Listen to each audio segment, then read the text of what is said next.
So let's see what we computed. We computed three non-dimensional numbers, CF, RE theta, and H. And incidentally, we have two tuning parameters, A and D.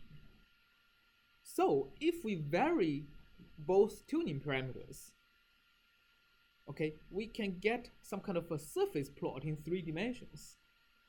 And this surface plot would enable us to construct a correlation or a reduced order model, a curve fitting, that either works as, let's say, H as a function of theta and CF, or CF as a function of RE theta and the H. If we want to use the integral boundary layer method, which one do we need? So in the homework problem you did, what are the quantities you are integrating? What are the independent variables? Let's go back. For thrice method, for laminar boundary layer, there is only one independent variable, that is theta, right? So integrate theta, and you have d theta dx equal to a right-hand side, and everything has to be in the right-hand side has to be written as a function of theta. Now in the two-equation method, other than theta, what do you add? Theta star. Theta star, right?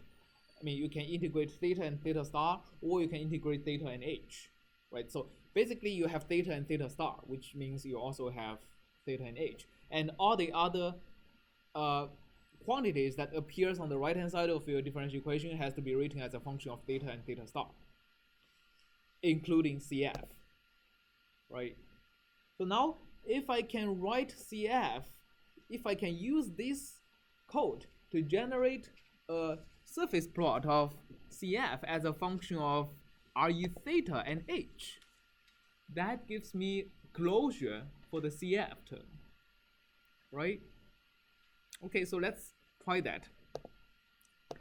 So let's make let's make vary A list to be, let's say, go from 0 with a step size of, let's say, 0.2, goes all the way to, let's say, 50. All right, that's a pretty big range. And D list goes from, D is the thickness, so let's go from, I really want to do that logarithmically, so let me take a exponential of, let's start from, let's say, a thickness 100 is probably too small, 500. Okay, let's vary that by exponent of 0.2, for example, and all the way to log of let's say 1,000,000. Okay, so D is gonna be something that varies exponentially all the way from 500 to 1,000,000. Okay, so then instead of fixing A and D, I'm going to do for A equal to A list, for D equal to D list. Let's work this up in a loop. And I think I also need to include this in the loop because here we actually modify UP and the YP. So let's do that. All right. So spotting profile, add the outer layer correction that is parameterized by A and D. All right, and compute all the 3 non-dimensional quantities. And I think I need to also record these quantities. So let's say H list is blank, CF list is blank, and we have RE theta list blank.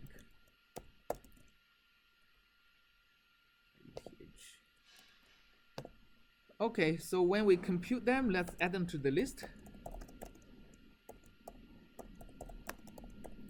H and RE theta list RE theta and CF. All right, so let's run this whole thing. Okay, it's running. Okay, finished.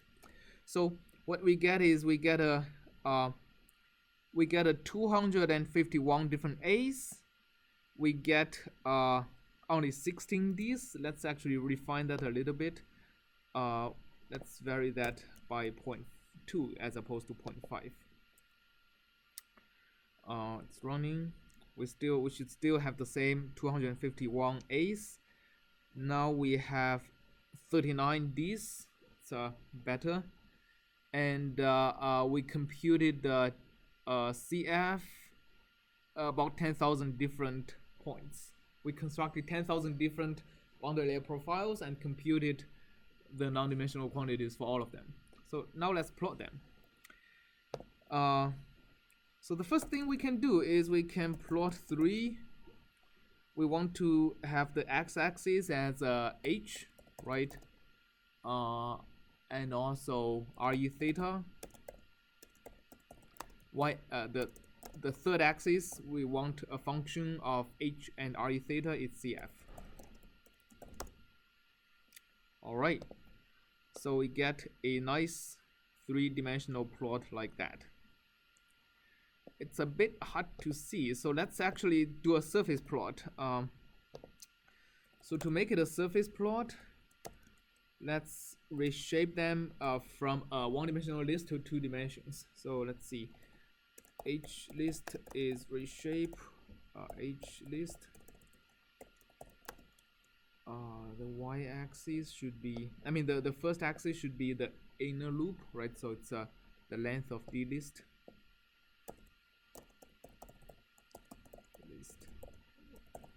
And the length of A list.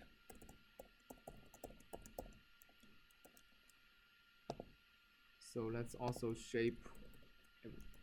Let's reshape all of these to the same shape. Okay, that works. And let's do a surface plot of H list, RE theta list, and CF list. Alright, that's better. So let's also make sure we have X label H, Y label RE theta, Z label CF. Okay, let's take a look at what that tells us. So RE theta goes from 0 to all the way to about 10 to the 7, which is pretty large for boundary layers. H goes from about 1 to 2.5. That's we can probably further increase the range of A to get to a higher shape factor, right? So if you want a larger fraction of the space. So, but the general trend is pretty well captured by this plot. It may be better to plot the CF axis in log scale, I guess, or it may be better to plot the Reynolds number in log scale. Let's actually plot the Reynolds number in log scale. So log 10 of the Reynolds number. That's better. Okay. All right. So that's our plot. Now the Reynolds number, that's actually log 10 of Reynolds number. Okay. What we can see is that the skin friction coefficient is the largest for smaller h, and also for lower Reynolds number. I mean, it's no surprise that you have more skin friction for lower Reynolds number, right? And also, as h goes larger and larger, you are closer to separation. So CF is naturally going to be lower. And when you have a smaller h and smaller Reynolds number, that's when you have the highest skin friction, right? So that's pretty much what we expect. So that's reflected from the constructed boundary layer, and that serves as a ingredient for you to construct a surface fit. I mean, in fact, do you guys remember the function we used in the homework? It's the CF plot. The rational function second order, numerator, and third order denominator. Can you tell me what it is? It's a function of h and RU theta, right? 0.3 exponential 0.3 exponential minus 1.33 times h list. Yeah. And then all divided by log 10 of RE theta. Yeah, and close parentheses. Yeah, all that to the power. Oh, all that to the power. Yeah, just the denominator to the power of 1.74 plus. 0.31. It's plus inside the inside the exponent. Okay, 0.31 times h list.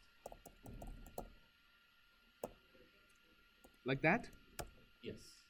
Okay, so if I do that and I hold on and I take a surf of this with the CF reduced order model. Actually, let's make a mesh so that it doesn't looks different. So that's what it looks like. Okay, you can see the trend is pretty much captured. There is a small deviation, particularly on the low Reynolds number side.